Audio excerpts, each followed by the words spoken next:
All right, guys, this is me again. This is Emmett the Alpha Builder. Um, Trump's in office. Now we got this massive deportation, so they say. Let's see how we gonna deal with that. Let's get into it.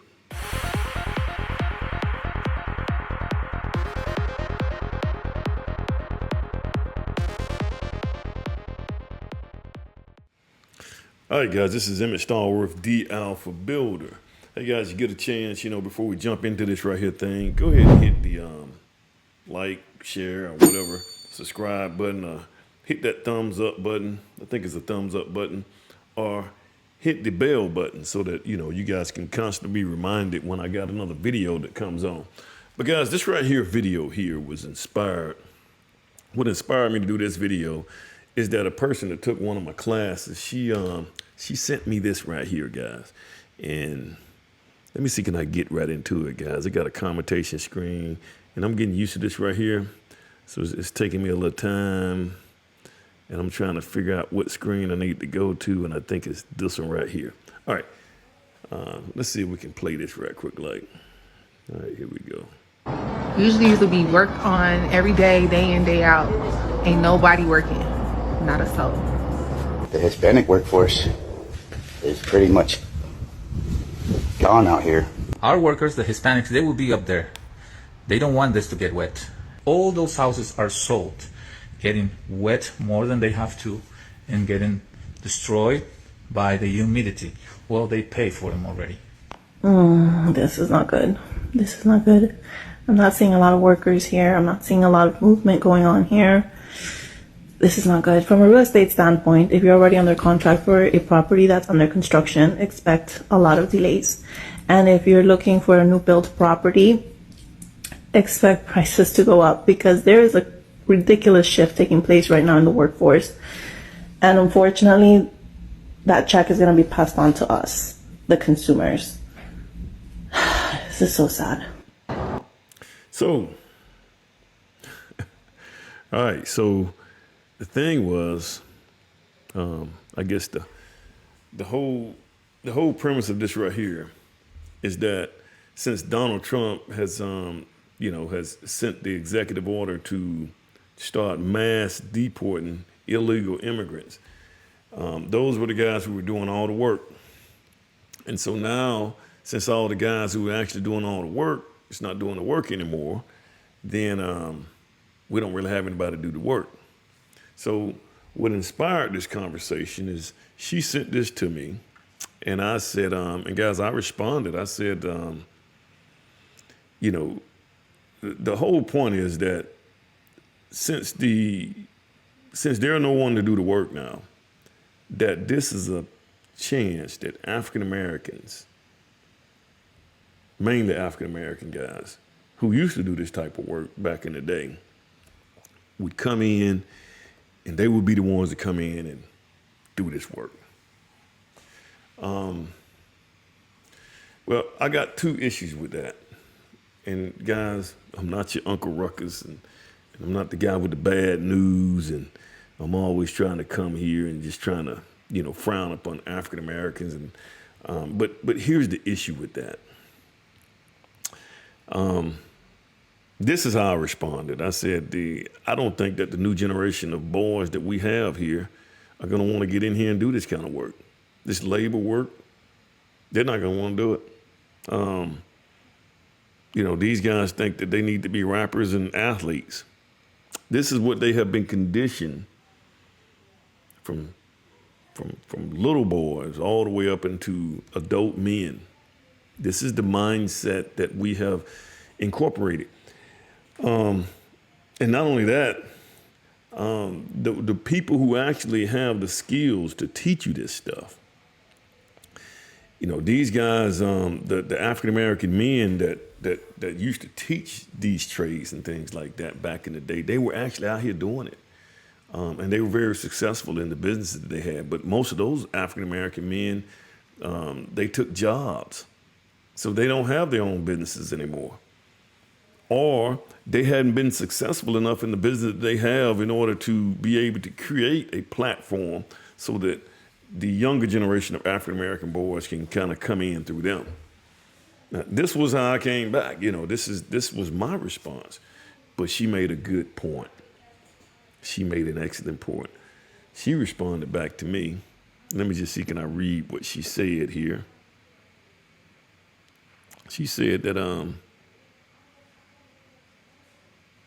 she said, we have to start this skill, or these skills, like in middle school. If they can start sports, that's what the key was. If they can start sports that early, they can learn a useful skill. And you know something? I think she's on to something right here, guys. I really do. I think she's on to something here because here's the thing, guys. Now, I would even say earlier than middle school. I think we got to catch them earlier than middle school. We got to catch them in elementary schools. Catch them at around 7, 8 years old. This is when we got to catch them. We got to catch them really early. And we got to quit feeding them this indoctrination of you need to go to college and get you a 4-year degree and you can have your office somewhere. The big corner of the top building, you have your office on the corner of that, man, with a big glass window, and you wear a shirt and tie to school every day. See, this is the mindset that we got to get out of these kids. And I think it starts at around 7, 8 years old. We start conditioning them that way, or we start conditioning them in the sports. And guys, you know something? I'm actually guilty of that myself because we put our son in these park balls and these park leagues and stuff like that. If we have the energy to do that, we should have the energy to grow the trades with our kids. Now, one big problem is going to be, and one problem that I brought up, and I can see the problem, guys. You're going to see, you're just so pessimistic. But guys, you got to look at the problem before you can come up with an idea, a way to fix it. But you got to be able to see it. You got to be able to put that problem to the side and say, okay, this is what the problem is. So how do we get a solution for this problem? So what the problem is that a lot of African Americans, who going to teach these black boys? It's going to be black men. I'm going to be honest with you guys, and I've seen a lot of guys, I hire Hispanics, but I don't think the Hispanic population is interested in training African American boys. I don't think they're interested in training anybody other than other Hispanics. I'm not saying that they're mean for that. They're working with their own. Nothing wrong with that. I don't think that now I do see situations where white males, especially in the licensed trade like mechanical, electrical, and plumbing, I've seen them grab African American boys and pull them under their wing. I've seen that. My mechanical guy does that right now. But overall, I don't think you're gonna see a mass amount of African American boys being pulled in under the wings of African American men, simply because most African American men back in the 60s and 70s, the way our mind said, well, we went out and got jobs. I'm at Alabama Power. I'm over here. I got my job here, and I ain't got time for that stuff. This is my job. So then they don't have the skill set to actually train them. Or they don't have the business and the time to actually train these boys. So then it leaves one more entity that could possibly train them. The public schools. And my response to this is the public school system must not and cannot train these boys. You must not. The bureaucracy in the public school system, you're talking about a failure. They don't have what it takes to do this. Now, I'm not saying all school systems. I'm talking about school system in predominantly African-American neighborhoods and stuff like that. They can't do it. They can't do it. Matter of fact, the guys who's going to teach in those school systems, what they're going to pay them, they can actually take that. They can actually make that 2 or 3 times more if they're actually out there in the skill. So if you got an African American man that knows these skills and that can actually make money and know how to make money with those skills, he's going to be more useful and he's going to make more money if he's just out there in the field instead of him working for a school system. The school system has got to be, you know, if you're to make this work, there may be some kind of way that the school system may have to be, they may have to be more creative in making this thing. Like, you know, all students get a certain amount of money from the state.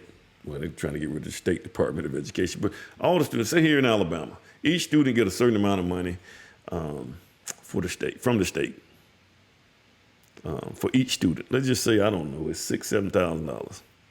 Well, why not the school system get that $6,000, $7,000 to a African-American contractor to hire some of these guys to come in under his wing?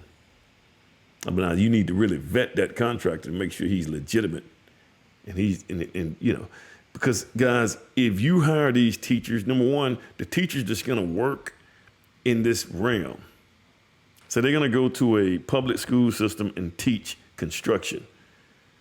Those teachers that's going to go there, they're retired. They retired from carpentry. They retired from construction. So they just doing this right here, just kind of make a little bit of extra money. They're not really driven, or they don't want to be there, or they don't really know they don't really know the trades. And they never really been out there on their own actually doing the trades. They just kind of went to school and they got their degree in CTE, and then they got another degree in this right here, and I got my EDS and all this kind of stuff, and they just getting pumped up, and they just, you know, those guys are not going to be able to teach these boys. That mindset, those guys right there, you got to get them away from. You got to get them away from those guys. I talked to one guy one time, and I was like, man, why don't you come over here and help us do this right here with these students? It's like, man, I'm at the school system, man, making six figures, man. I'm good. The school system must not be the one. And I'm not trying to frown upon the correction of this right here, but it's not going to work with the school system. So we got to get more brothers. The brothers got to get into the trade. And guys, maybe, okay, so even if they are deporting a lot of the guys who are workers, this is a good opportunity for some of the brothers who've kind of gotten themselves in a good position to get out here and get some of these jobs, master their skill set, maybe merge up or do some kind of joint venture with a school system to take on so many of the kids. You know, and guys, don't just look at GPA, because this is the problem with the State Department, you know, like dual enrollment with the junior college. They just looking at GPA. If the kid he got to have a 2.5. You know, the guy that I want, that I can probably work the best with, he probably ain't got no 2.5 GPA. He probably got less than that. He may even have a 1.8. Doesn't matter to me. If I can get him focused, we're good. But the school system is not conducive. See, these are the things that just kind of, it doesn't work. And then it takes so long to try to change those mindsets. Like, you know, I have dual enrollment. And I entertain. I said, hey, guys, you know, most of the African-American boys that want to go into trades, they don't have a 2.5 GPA. That's the only way we can get them from the high school to junior college as a dual enrollment. And that's a state mandate. That's a problem. You know, so I entertain trying to change that state mandate. But you got to go through so much bureaucracy to get that one thing changed. By the time you get it changed, the whole system and the entire economy and the infrastructure would have changed by the time those guys change. They don't have split-second flexibility at these schools and these government agencies. They just don't. This is why a lot of time they fail. So you can't give it to the public school system. Now, I'm not saying public school. I've seen public school system. It actually works. I think the RC3 over in Hoover is actually doing okay. I've had students come out of there. Those guys are good. The Alabaster is doing one now, similar to RC3. So they're doing that. I'm just saying in some of these predominantly African-American schools, The bureaucracy in those schools, I've been in those school systems, it's atrocious, guys. It's bad. Now, I think another thing that they could possibly do, man, that probably would be a good idea, they should separate the genders. You know, separate them out. Boys go to this school over here. Girls go to this school over here. Because these boys are, you know, the hormones are kicking in. And we've told these girls they can wear, you can do what you want to do, girl. You can wear anything you want to wear. And they're forgetting that these boys they're dealing with hormones and they're dealing with all this kind of stuff. Get them away from them. Just get them away from these girls altogether. And we can focus on these boys. Try to get these boys right. You know, that might work. But I think one fix, you know, this was a good conversation we had, man. And, you know, I was just talking about, you know, I went back to marriages and stuff. We got to get these dads back in the household, but we don't have dads in the household. So that's not going to help us none to sit here and keep talking about the fact that dad's not in the household. But she got a good point, man. If we can spend this effort and time on sports, guys, we can get these guys to learn the trades the same way. But we have to think and we have to feel like that the trades are important. You know, and I do think that this, you know, we had some African American contractors that can partner with the school system. The school system needs to pay that money and just let the African American contractor have full autonomy on those students. And let these students make money while they're out there doing it too. Now, you know, they let them do a W-2 or W whatever and grow them. But also the one problem is we got to start being able to reach out to these kids when they're younger. You know, 7, 8 years old before they get to middle school. But this is just a thought, guys. You guys let me know what you think. But this was a good conversation, man. I mean, I like this kind of engagement. Because we're in trouble, man. African American community is on life support. We got to do what we got to do in order to fix it. All right, guys, like, share, subscribe, hit the thumbs up button. Let me know what you think. And let me see what kind of extra I'm going to do on this thing right here. And you guys have a good day.